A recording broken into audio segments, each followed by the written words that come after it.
Greetings and welcome to the CytoDyn Investment Community Conference Call. At this time, all participants are in a listen-only mode.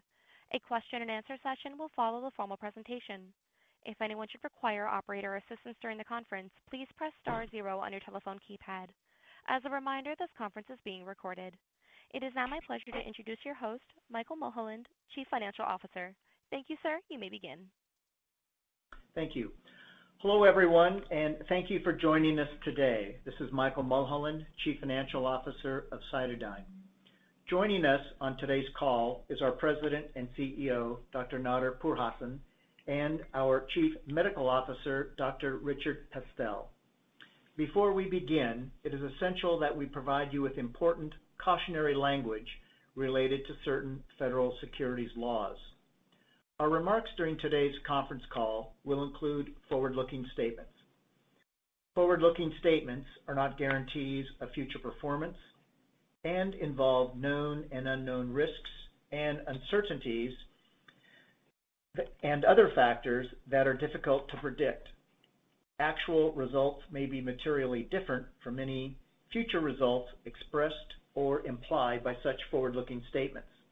These risks and uncertainties include, among other matters, statements regarding Leronlimab's potential efficacy in certain immunology and oncology indications, the company's ongoing ability to raise additional new capital, that clinical trials may not commence or proceed as planned, products that appear promising in early trials may not subsequently prove to be viable on safety or efficacy grounds, products may not receive regulatory approval or market acceptance, competition may reduce the commercial potential of our products, we may experience product recalls, manufacturing issues, or product liability, and our patents may be challenged or unenforceable.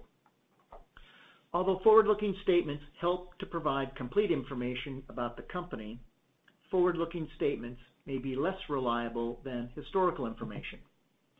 The company undertakes no obligation to update publicly these forward-looking statements, except as required by law. Please refer to our recent quarterly and annual reports filed with the Securities and Exchange Commission for more information about the risks and uncertainties that could cause actual results to differ materially versus our current expectations. I will now turn our call over to Dr. Nader Pourhassan. Nader? Thank you, Mike. Thank you, everyone, for participating in today's CytoDyn's shareholders conference call. Before I update all of our shareholders, the owners of our company, CytoDyn, I would like to quickly discuss what I believe is in the mind of most of our shareholders, which is, can CytoDyn fund itself to get to revenue? The simple and short answer is we believe we can do this. And we believe we can do this much easier than the last 4 years. And our resume of raising funds of close to $170 million in the last 7 years speaks for itself. And this is all thanks to Paulson Investments and great trust they have in our data, science, and our mission. We also have spoken in the past about non-dilutive fundraising, and we are pursuing that in parallel to all of our other activities. Some investors with less knowledge of biotech and drug development might think $170 million that CytoDyn raised was a lot of money, and why do we still need more funding to get to revenue? This is a great question, and I'd like to address that. To answer this question, I will now read a couple of paragraphs from a couple of different articles which anyone can access from a simple Google search. The first one, quote, various sources indicate that it can cost more than $1 billion to bring one product to the market. Another article I will quote is from Johns Hopkins Bloomberg School of Public Health. Quote, Clinical trials that support FDA approvals of new drugs have a median cost of $19 million. According to a new study by a team including researchers from Johns Hopkins Bloomberg School of Public Health, the 19 million median figure represents less than 1% of the average total cost of developing a new drug, which in recent years have been estimated at between $2 to $3 billion. If we accept these numbers, and if we use the lower figure of $2 billion, then we have used less than 10% to get to where we are today. This means CytoDyn had about $170 million worth of expenses in the last almost 10 years and produced all the opportunities that many may call it too good to be true. I agree that all we have accomplished is too good, but not too good to be true, but simply true, because facts are clear. And those who check the facts carefully, like Paulson Investment, agreed with me because they rely on facts. In today's call, I would like to cover another very important fact about the amount of expenses CytoDyn had to get to the point we are today. And that is, not only we have produced all the current opportunities for our shareholders, but we also have about $200 million worth of Leronlimab GMP products that more than half are commercial or phase 3 grade products. This is evaluated at $120,000 per patient per year, current price for the same indication. Now, please let me state these facts one more time. Even though it seems too good to be true, but it is true, while it is too good, that we use less than 10% of what normally take to have the following opportunities. One, monotherapy successful investigative trial, in my opinion, that could lead to first phase 3 pivotal trial of HIV for the only sub-Q weekly injectable humanized monoclonal antibody for HIV space. And number two, our BLA that everybody knows about, biologic license application. We are hopeful that if all goes well, we will be having revenue from that path in 2020. Number three is GVHD, phase 2 in GVHD, graft versus host disease, with orphan drug designation already given to us. Number four, phase 1B-2 triple negative breast cancer with orphan drug designation filed. Number five would be prognostic test that could be in licensing agreement this year. And number six, 8 preclinical trials that was just recently announced that we are engaging in. And the last is an amazing amount of commercial/phase 3 product that could give us back quite a bit of our expenses that we have used to get to this point when we get revenue. So with all these explanations in regards to our expenses, I will now update you on current CytoDyn activity. My first item of update is the subject of non-dilutive financing. In regards to commercializing Leronlimab, CytoDyn do have a plan for commercializing of Leronlimab Pro 140 that could also lead to non-dilutive financing. CytoDyn currently is in discussions with commercialization pharmaceuticals, the right of sales of Leronlimab with different pharmaceuticals. And as of now, we are evaluating offers for the right of commercialization of Leronlimab for certain indications for several millions of dollars of upfront payment and milestone payments. We are in the process of evaluating our counter offer to these offers. Detail of whether we accept or reject any of these offers will be shared with everyone at an appropriate time. Because of the interest like this in commercialization rights for Leronlimab, we are now interviewing appropriate candidates to hire a full-time business development person to be 100% focused in exploring all the opportunities for Leronlimab for commercialization in US or Europe. This person will be in charge of this program, and this is a new role that we will have in CytoDyn. Other non-dilutive fundraising potentials will be covered by Dr. Pastel in regards to our prognostic tests. In regards to making product for large revenue after launch, and where is CytoDyn going to get funding to produce $500 million worth of product to kick off our revenue in most likely 2020. I'm very pleased to announce that CytoDyn currently is in discussions with a major biologic CMO, a large biological manufacturing company. This company has given us an offer to produce over $500 million worth of commercial product. This amount is again based on $120,000 per year per patient, and the $500 million of Leronlimab can be delivered in the second half of 2020 with delayed payment to late 2020. We don't have to pay a single dime till the product is sent to us.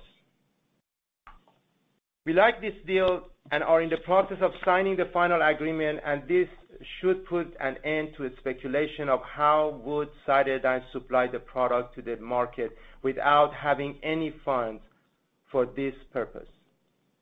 This, I could say, is our first non-dilutive effort saving CytoDyn from dilutive raise of significant amount in order to have enough Leronlimab for commercialization. So now I will update everyone with our combination therapy and monotherapy trial. So our BLA is delayed, and everyone has seen in our PowerPoint we have changed it to second quarter, and it might even become third quarter. So let me tell you why. As we work with FDA, we have to obey everything the FDA says, which is very logical and is for the safety of people in the world. FDA has read our press releases as always, and they realize that we have said that our 700 milligram dose has much better efficacy than 350 milligram. The population that we're going to submit BLA for are included in the population is patients who have unmet medical needs. They don't have enough regimen, and practically they're on functional monotherapy when they take Pro 140. FDA indicated that so you have two choices. One is to redo the whole trial, which would take 4 to 5 years with a 700 milligram. But they also articulated a very good situation for us. They said, why don't you just take 100 patients from your monotherapy that were injected with 700 milligram, which could delay us 4 to 6 months from March time that we gave out, and then we will be okay. And we will approve this if all things are in place and if everything is good with them. They will not make 700 milligram an issue, and they will approve this product for 700 milligram. Now, this is huge for us because this could give us a better outcome for the result, and the patients could benefit more from our product. But it happens that it would delay us to second quarter, end of second quarter, or maybe end of third quarter. But the reason I say second quarter or third quarter is because once we produce the 100 patients data, we will have to see how fast we can get that data that they ask for and how long each patient has to go for. We are in discussions with FDA, and worst case scenario is end of third quarter. Best case scenario is end of second quarter. As always, we will work very hard and non-stop to make sure we can make the best timeline as possible. As everyone knows, it took us 4.5 years to take a path that would have taken 20 years with the old path Progenic had in place for Pro 140 Leronlimab. So hopefully our resume is strong, and we will be able to get this to the finish line of getting BLA submission quickly as possible. In regards to monotherapy trial, we are to present at CROI on March 4th. Our abstract was accepted, and we are excited to go back to CROI and say that our last trial that we presented at CROI that had only 40% responders rate now is changed, and with the 700 milligram, we have much better data, and 525 milligram. So that we will follow through. But we are working on our pivotal trial, and once we submit our first part of our BLA, which is already completed, 1/3 of it, non-clinical section, then we will follow with our protocol for the monotherapy pivotal trial. So in regards to our next update, which is graft versus host disease, we have Dr. Pestel, who have interviewed the principal investigators, and we are now ready to reinitiate, and we have ordered our CRO to reinitiate the graft versus host disease, hopefully to have data, interim results to look at. We also have orphan drug designation for this indication, and we are going forward as before. In regards to triple-negative breast cancer and other results that we received that was very positive, I will now pass it over to Dr. Pestel. Dr. Pestel? Thank you, Nader. Yes, good afternoon, everybody. I have 3 items to touch on as updates since the last investor conference. The first is to speak briefly about the prognostic test. Secondly, to speak about the new indications in different cancers for Leronlimab. And the third is to update the investors on the orphan drug designation application to the FDA that was recently filed.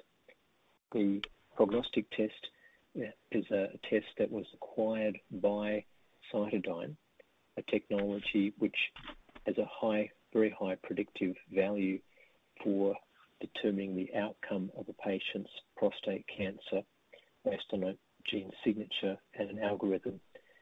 The current process is we are developing a kit in collaboration with a strategic partner and completing analytical validation with the intent of submitting a 510K to the FDA. The second area to mention is that based on recent preclinical studies looking at cancer metastases and corroborative studies looking at the expression of CCR5 in a number of different cancers, CytoDyn has elected to conduct metastatic analyses using a number of different types of cancers. The purpose of this is we believe that CCR5 is an important mechanism guiding cancer metastases, that this may be a general principle relevant to a variety of different types of cancers that overexpress CCR5. And CytoDyn has acquired a research laboratory which has sophisticated technologies in order to test this hypothesis. We've created a hierarchy of need focusing on prostate cancer, pancreatic cancer, melanoma, colon cancer, and lung, because these particular types of metastatic cancers kill patients quite rapidly. And again, the results are based on the strategy is based on the findings we have in highly metastatic human triple-negative breast cancer preclinical studies. So again, a relatively cost-effective series of studies with the intent to use mechanism of action, CCR5 dependent metastasis of cancers, as the overarching strategy. The third element I would like to update investors on is the recent submission to the FDA of an orphan drug designation for Leronlimab based on preclinical studies. The results of these studies, which were using human breast cancer in a xenograft mouse model, demonstrated a greater than 98% reduction in the metastatic tumor volume of these animals. And this was conducted over a 6-week period of time. So although the untreated animals developed massive metastases, at 6 weeks we were unable to formally detect metastases in the Leronlimab treated mice. Clearly we'll continue to update the investors on these particular studies, but these provided a compelling and rational basis for a submission of orphan drug designation with the FDA. And this was announced February 20th. So these are the three highlights from the oncology component of the company, which has been positive progress since the last update. And again, thank you so much for your time and interest today. Back to you, Nada.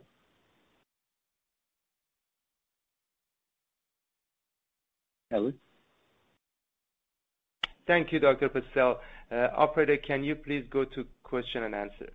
Absolutely. Ladies and gentlemen, at this time, we will be conducting the question and answer session. If you would like to ask a question, please press star 1 on your telephone keypad. The confirmation tone will indicate that your line is in the question queue. You may press star 2 if you would like to remove your question from the queue. For participants using speaker equipment, it may be necessary to pick up your handset before pressing the star keys. Our first question is coming from the line of Yi Chen with H.C. Wainwright. Please proceed with your question. Thank you for taking my question. My question is, as you plan to advance Leronlimab into preclinical studies in multiple cancer indications, what are the time frames after which we can expect to see some preclinical results? Thank you, Dr. Chen, for your question. As I have said before, and we are confident on that this year we will have interim results, and could be in the second quarter. That's a little bit, short time frame. That's best case scenario. But worst case scenario, I believe we will have interim results in third quarters. Okay. And if you observe positive results in multiple cancer models, would you rather advance the candidate into all indications, or would you pick one or two cancer indications that are the most promising? Dr. Pastel, could you please answer the following question?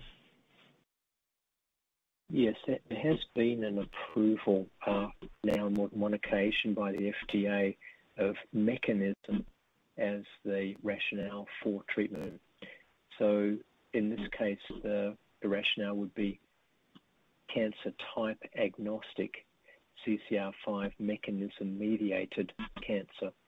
And I think this has been the rationale for more recent drug approvals, for example, checkpoint inhibitors, which are PD-L1 positive tumors. Similarly, I think the rationale here, and certainly a cultural shift and a strong push from FDA, is to consider mechanism-based therapies in an organ-agnostic way. So again, shifting here from a concept of thinking about melanoma or pancreatic cancer or prostate cancer, but rather CCR5 positive metastatic cancer, and testing patients for CCR5 in their tumor and all their circulating tumor cells, and initiating therapy based on those criterion. I hope that answers your question. Yes, thank you for the clarification. Thanks.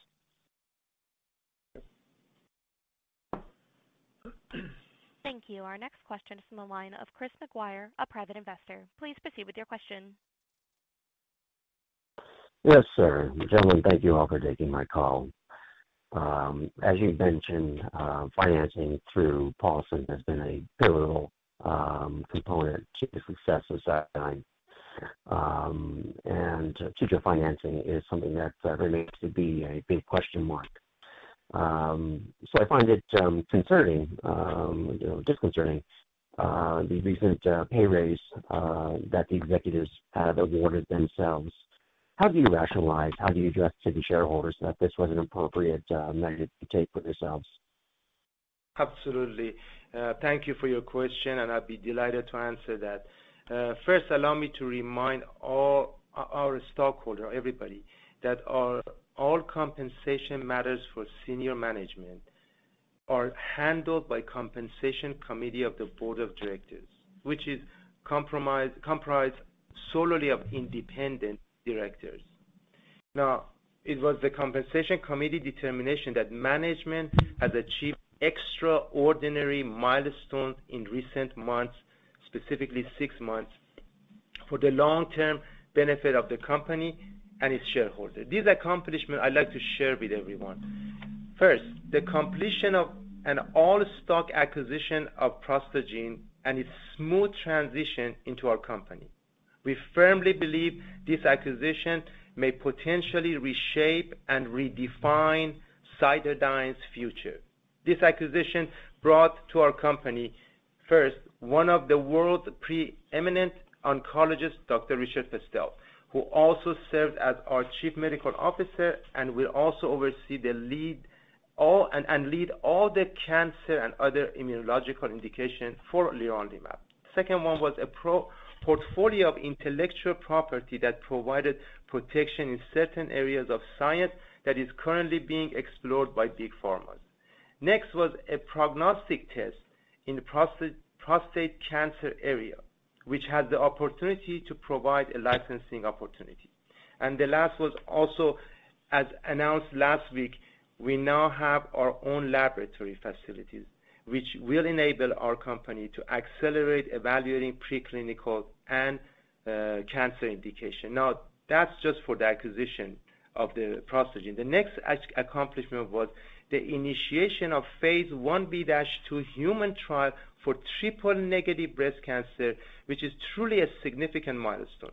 Stunning results from our mouse model that prompted not only to file for orphan drug designation, but initiate 8 new preclinical studies that could put this little company on 8 phase 2 for only $1.5 to $2 million.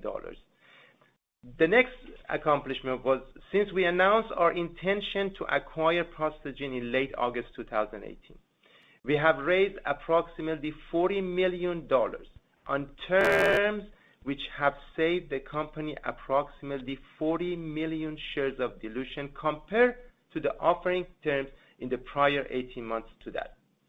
So we paid 27 million shares for all the stuff we have received from ProstaGene acquisition and paid 27 million from the 40 million saving that ProstaGene caused, which is specifically Dr. Richard Pestel. Truly amazing, in my opinion. Management has been actively engaged in discussion with several parties for licensing agreement. As I just mentioned, we now have offers on the table for significant amount of upfront, non-dilutive cash and milestones.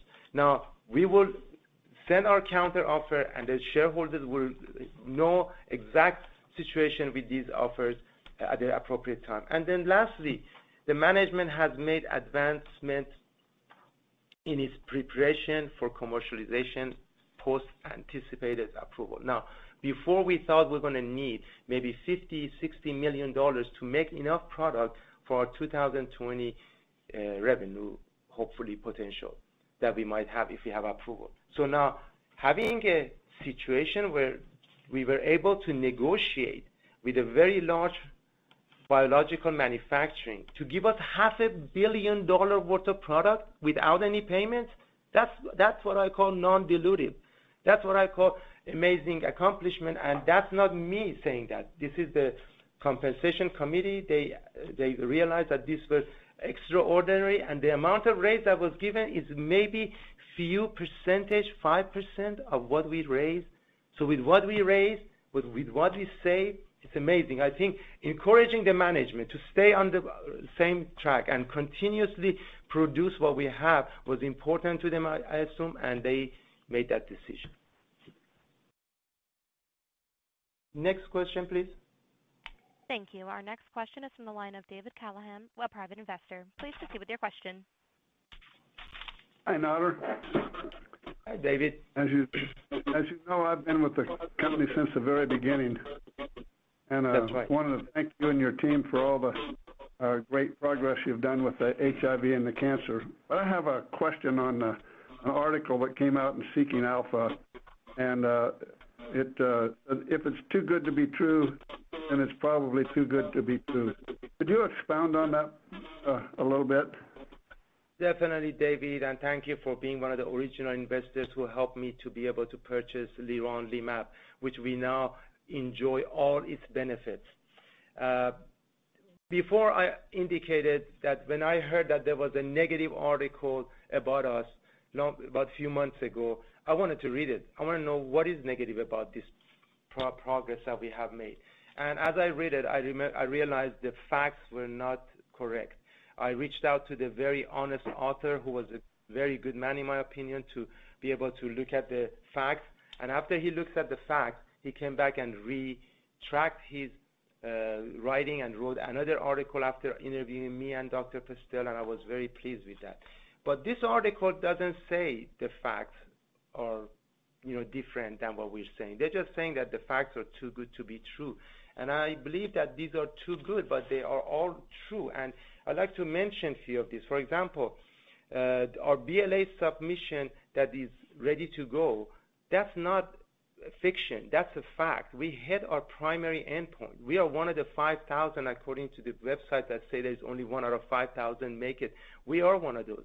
We hit our primary endpoint. We finished the trial with 81% responders rate to suppress viral load, and we're very proud of that. And then the article goes on and says there is SAEs. Doesn't this company realize SAEs happen even in placebo? Well, that's correct, but we put the SAE under the column where it says related to Pro-140, Leronlimab.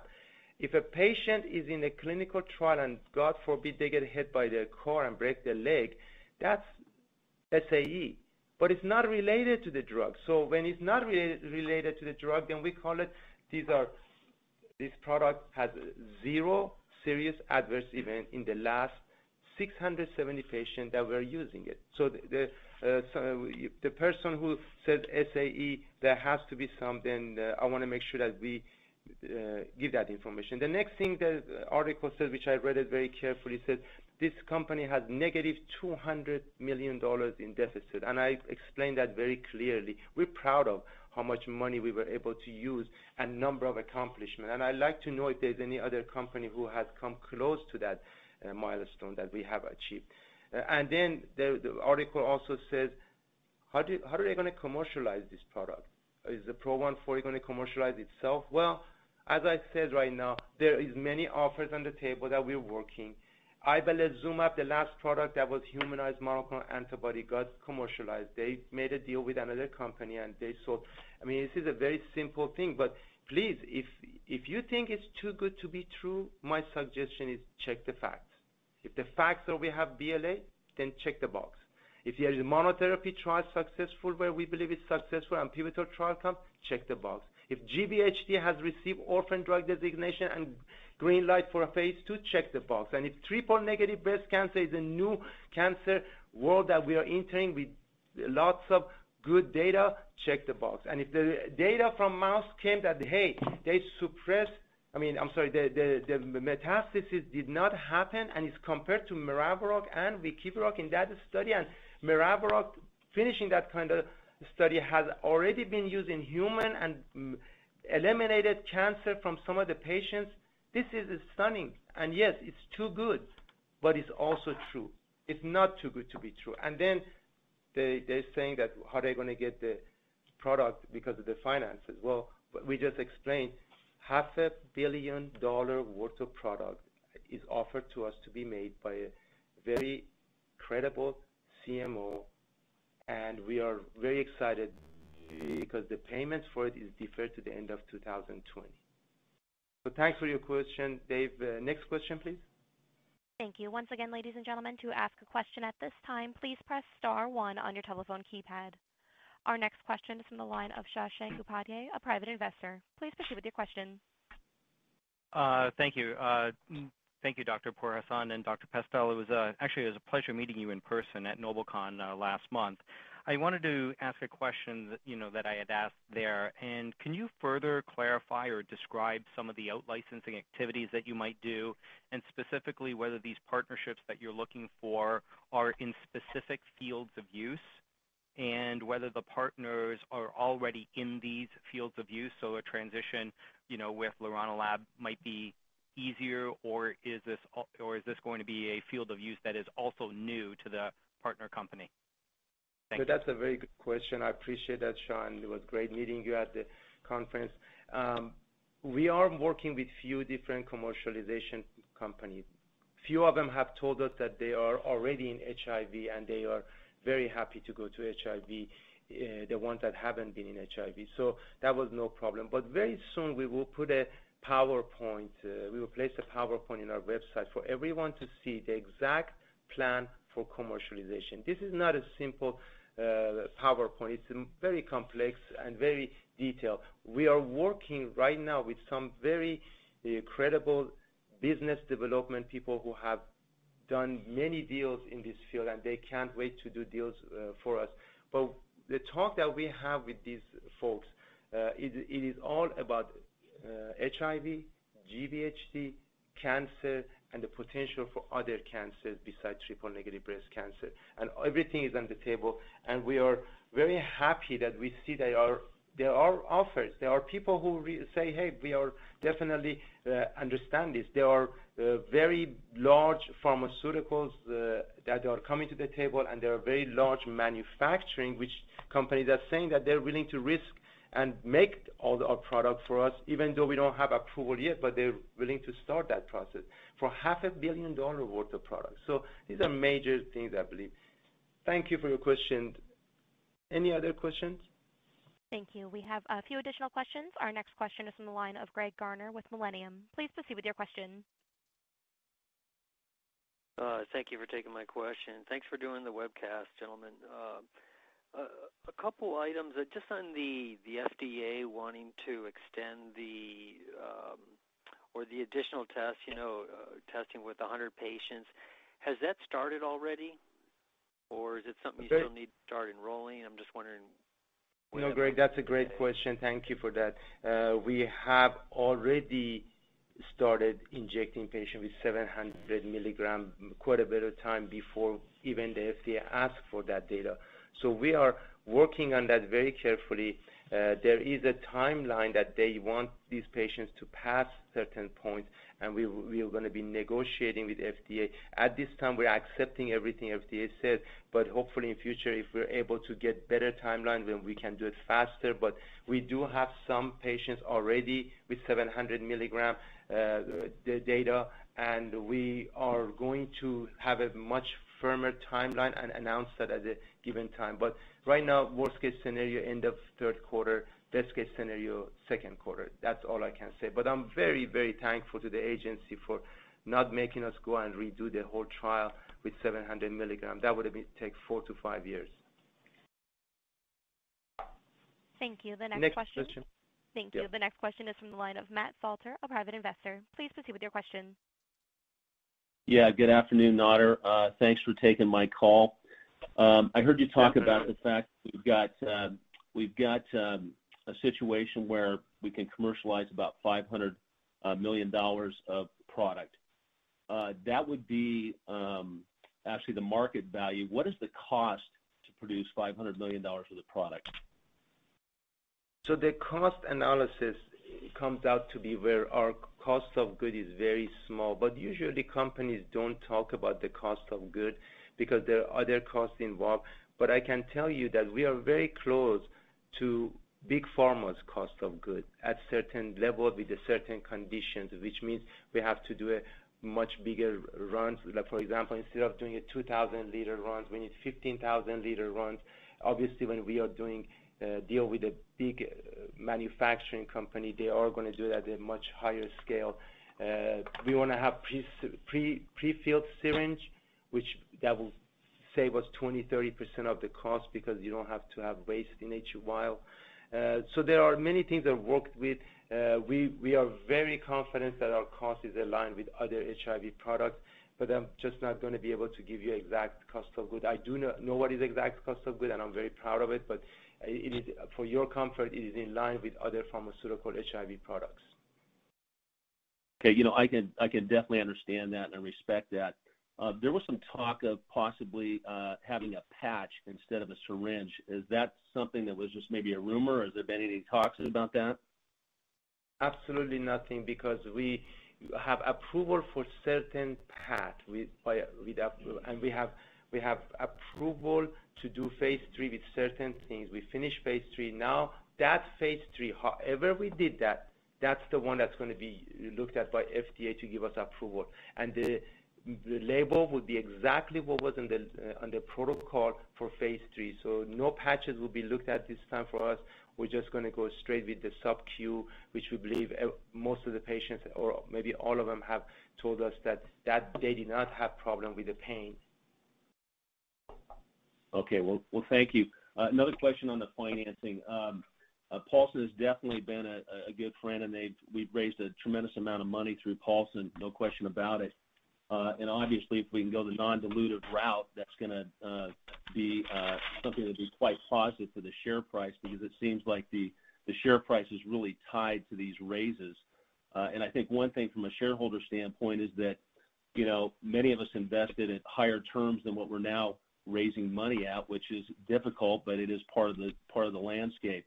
So when we talk about moving forward with this commercialization and upfront payments, are we looking at a situation that might be substantial enough to veer away from the Paulson raises, or are the Paulson raises something that we intend to go forward with on a continual basis? I mean, for example, I noticed there's a breast cancer event down in Hollywood coming up this week, and it looks like that's probably a prelude to another Paulson raise.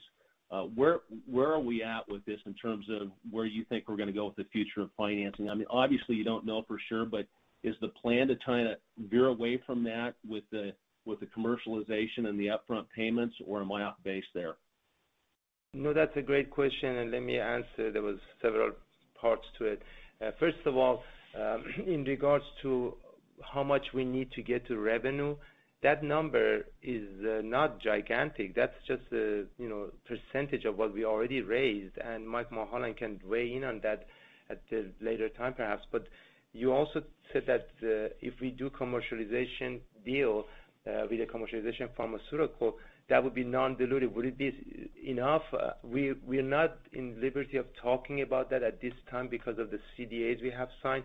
But I want to just mention one thing. Paulson raised all these funds for a product that was in phase 2 with a small potential, and their funding did tremendous amount of work. But I don't want to take credit for something Paulson did, which is in regards to ProstaGene.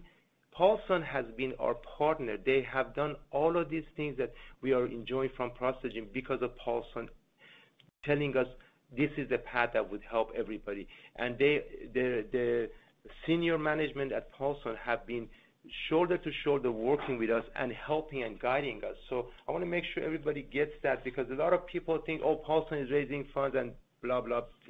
I want to make sure that everybody understands Paulson allowed me to do things with our management team, all of us as a united front, that we could have never accomplished. Not just the money, but with the path of going forward.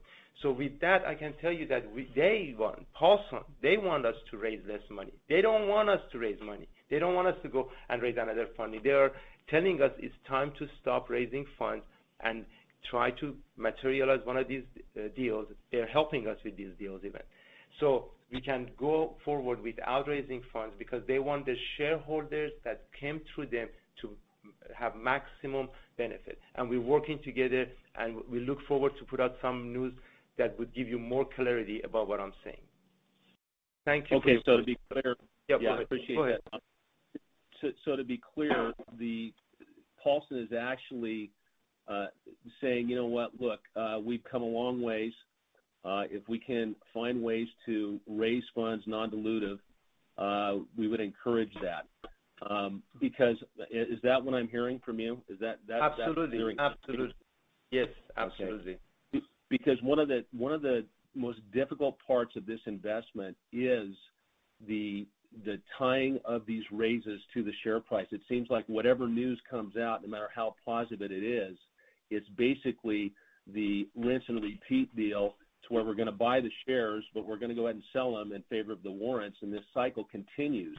So obviously, from a shareholder perspective and a value perspective, I think what the shareholder is really hoping for and wants to see is when is that arbitrage going to be broken to where we actually break out and see the real value of what Leronlimab is, because what it feels like right now is that from a share price perspective, we're getting a different signal saying, you know what, well, the market sees it completely different, but actually that whole dynamic is tied towards these raises, which, you know what, it's a little deflating to the shareholder. I love what's going on with the science. I know how hard you guys are working, but I think where the shareholders is coming from is that when can we break that, break out of that paradigm, so to speak. So what I'm hearing is that you guys are working hard to go in that direction. Absolutely, and just for your comfort again, I want to just say this, that when the giant like Gilead take from 1992 to 1999, 7 years of diluting themselves at a low, very low price, below $1, sometimes they were at 29 cents average per whole year, you realize it took them 7 years to get things moving forward. We have taken 4.5 years to get to this point, and having 8 potential phase 2 in cancer arena and having triple negative breast cancer initiated and graft versus host, and all of these are giving us potential to raise money at this level just a little bit more just to get to revenue. Now, would the stock price move if we get to revenue or if we file our BLA? Well, I can't elaborate on what the stock will do, but I can tell you that when a company starts selling $500 million, that's going to change the whole thing. Now, when would everybody give us credit? I'm not focused on that, even though I feel the pain of every shareholder. I get up every morning hoping that people will give us credit, but I'm not going to stop making sure that everything is in place for us to have success. And the way we're going, we hit our primary endpoint. We've done some things that everybody could take some comfort, but the stock price is in our mind. That's why Paulson has also accepted to help us with the event that we are putting on February 28th. Not that we are going to raise money from because for this event. That's absolutely not the case. We're not even allowed to have anybody in that place to participate in any fundraising because of SEC rules and regulations, which we follow very closely. So we are wanting to have enough visibility so people can see what we have, and those people who check out our science and just dig in a little bit, they go, well, we're impressed. But thank you for your question. Any other questions? Thank you. Our next question is from the line of Harry Fenenzia with Healthcare Capital Advisors. Please proceed with your question. Hello. Thank you for the update and all the progress that you're making. But I wanted to follow up on a comment that I think, Nader, you started with it. If you could get a product to market on $170 million, that is very capital efficient. But we don't have a product to market yet. So my question is, what is the anticipated time and capital necessary to hit these value-creating milestones that you've talked about? And do we have enough capital in the bank? Or with the amount of capital we have in the bank, how far can we get? Can we get 3 months or 2 years or somewhere in between? So, excuse me. So we have a situation right here that's very complex, but we need to make sure we raise funds at the right price. We have offers that we have rejected before at a lower valuation that people wanted to give us funds. We're fighting for every inch right now, but do we raise the funds? How much more money do we need to get to revenue? Perhaps that's the question that you want me to answer. Is that right? Well, I also just want to know how long can we last at the current burn? Oh, so we don't raise quite a bit of money to have 12 months or 24 months cash on hand because we believe our company is undervalued big time. And if I was going to accept the offer, which I rejected it before, for $20 million at 30 cents or 20 cents, I think the shareholders would have valid arguments saying that I didn't do my work the right way. I have to keep what I have the price of the shares right now at and try to raise the awareness about our company so hopefully we can be evaluated at a different price. But timing is also everything. I know every shareholder wants us to be having revenue in 2020. Should I slow down our fundraising and just try to bring more visibility and slow down all the processes so we can get perhaps commercial in 2021, but we spend some money at this to get publicity and have a higher value? That's not the path we've chosen. We said we're going to go forward, and if we have to be diluted another 20% perhaps, I'm just throwing numbers around, then to get to revenue and have all these indications come true for us that we are working on, then I think that's what we have to do. But we're not talking about tremendous amount. Mike, would you elaborate a little bit? Yeah, I think the key message that Nader's trying to share here is one of incremental capital raises, which is founded on the premise of our valuation incrementing up. We heard you, and we understand very well the overall impact on the valuation of the company for serial raises at 50 cents. However, it's important to appreciate that we believe we have a number of clinical developments between now and the balance of the year that has a strong potential of possibly having a very positive effect on the valuation of the company. And that's why we are raising capital at a very judicious pace to ensure that we're being as opportunistic as possible on what we believe are future valuation catalysts for the shareholders. Okay, thank you for your question. Next question, please. This is the last question, please. Thank you. Our final question will come from the line of Ashley Daniel, a private investor. Please proceed with your question. Hey, Nader, can you hear me? Yes, go ahead. Yeah. So one of the reasons I believe the share price is getting affected is because of the exchange. Do you have any plans to move it to some NASDAQ or New York Stock Exchange or one of the bigger ones? Absolutely. Great question. So we believe that we need to get to $2 level or $4 levels, either for New York Stock Exchange or NASDAQ. We believe we like to give ourselves a chance to do this organically, not reverse split. And we believe we have plenty of opportunities, hopefully, to make that possibly happen. Now, for that reason, Mike Mulholland, our CFO, is working very hard to file the application for both NASDAQ and New York Stock Exchange. Because if that opportunity arises, we want to make sure we're completely ready and move forward to the exchange. We are held hostage, in my opinion, at OTCQB. I mean, the amount of shares that we sold in the past, as the last caller elaborated about people selling and keeping the warrants, this is the way it is, and we need to be able to have buying power in the market. That's why we need visibility. But in the higher exchange, there will be institutions involved, and those things will not be a problem. But our milestones that's coming up convince us that we need to wait a little bit and let the stock get to those levels organically. Do you think you have some sort of a timeline in which you're going to hit your milestones? Any kind of indication at what period you can get into one of the bigger exchanges? Yeah, so the triple-negative breast cancer result, that to me was stunning in a mice model.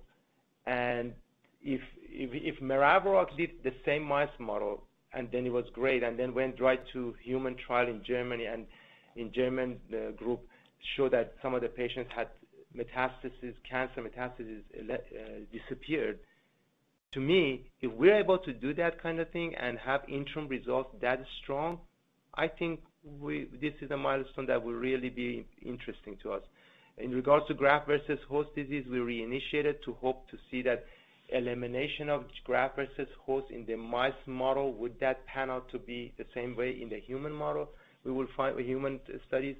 We would see about that. And the preclinical studies of all the other 8 cancer indications are, followed very carefully. We do have BLA submission. Our first component should be submitted soon. We do have monotherapy. If we are able to get pivotal trial, this would be the first monotherapy ever in the world of HIV with a humanized monoclonal antibody, self-injectable once a week. So these are pretty powerful milestones.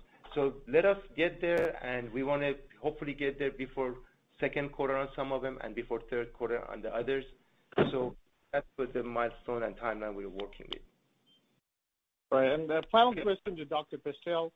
The Pfizer drug, Mericarac, and Leronlimab, what is the major difference, and why is that Leronlimab or the Pro 140 showing better results or a much better effective rate than the Pfizer drug?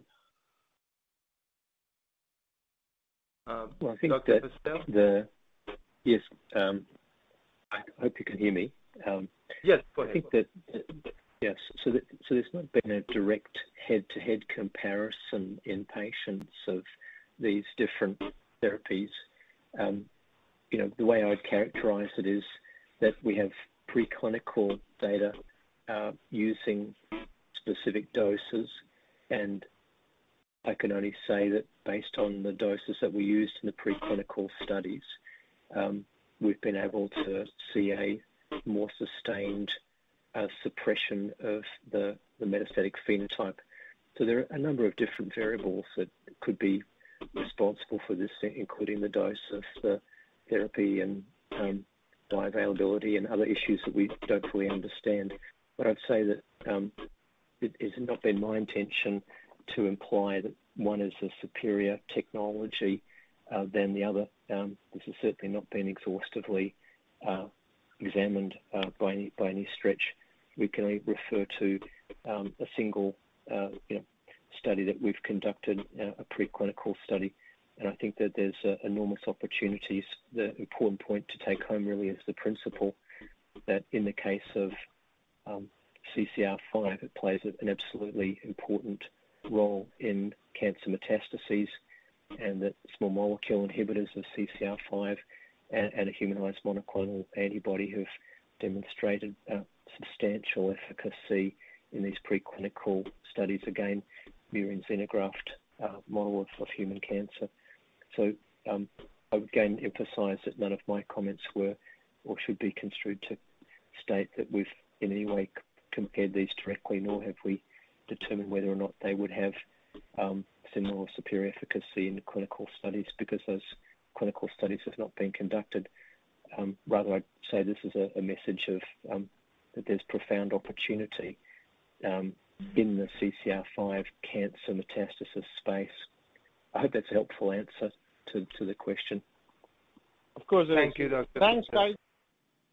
Thank you. And with that, we would like to wrap it up, operator. No more question and answer. I'll just give you more comments about finishing comments. So thank you again, everyone, for being on the call today. To summarize, we have our BLA submission. It could happen, the full amount, by the end of second quarter, best case scenario, worst case scenario, end of third quarter. Monotherapy pivotal trial is being worked on. Triple negative breast cancer, the initiation of the patient's injection could happen any week now. And the interim results we hope to have in third quarter. With regards to graft versus host disease, we reinitiated our study. In regards to manufacturing our product, we had some good results to tell our shareholders. And in regards to commercialization of Pro 140, there are opportunities that we are evaluating at this time. With that, I want to thank everybody again and have a great day.